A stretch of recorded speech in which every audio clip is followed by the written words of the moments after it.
What's up, guys? More Medic One, and today I kind of want to go over a little something that'll help ease your pocketbook, and your parts department will love you for it.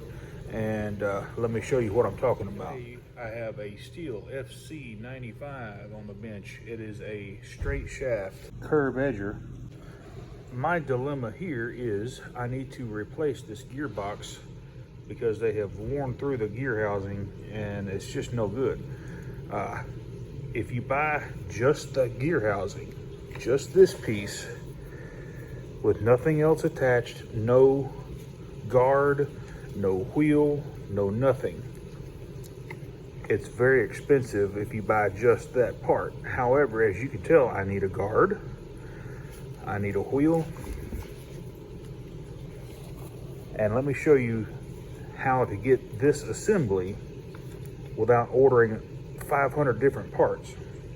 So when you go to your Stihl dealer, you say, hey, I need a KOMBI edger kit, part number 4180 740 5005, and it comes everything complete. Don't let the picture on the box deter you, because the picture on the box is not what's inside.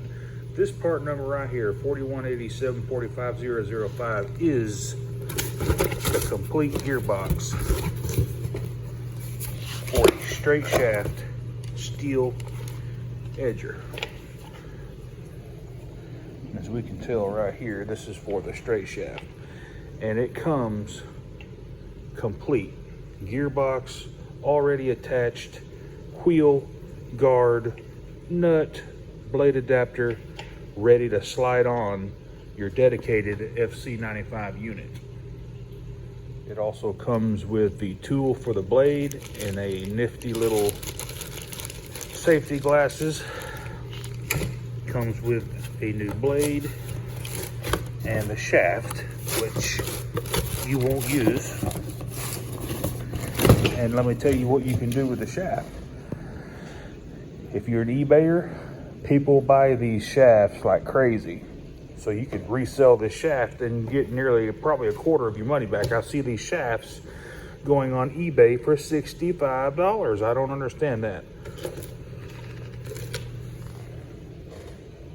So if you were to buy all these parts individually, this piece is about 130.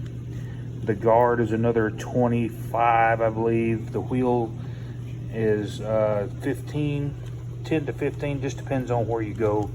The little rubber flap, that's another 10, 15 bucks.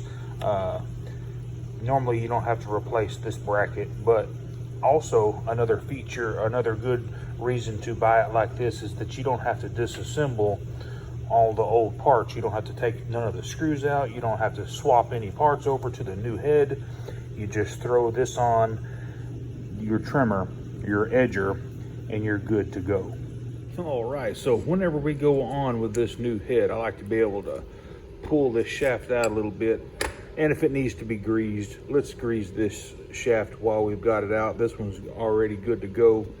So basically what we need to do is, right down in here is a square hole that for the pinion, and what we want to do, we want to be able to put this shaft in that square hole and have it mate fully in there.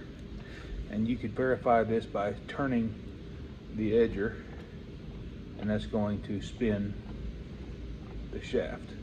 So once you get that in there, just slide everything home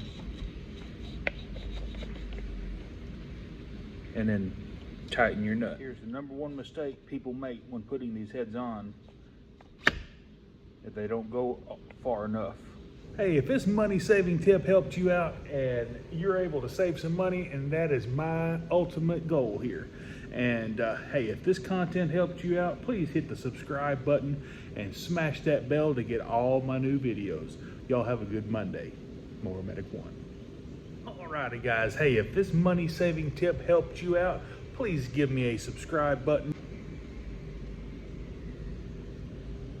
I just can't get it together today. What's up guys? Hey, more Medic One. What's up guys? So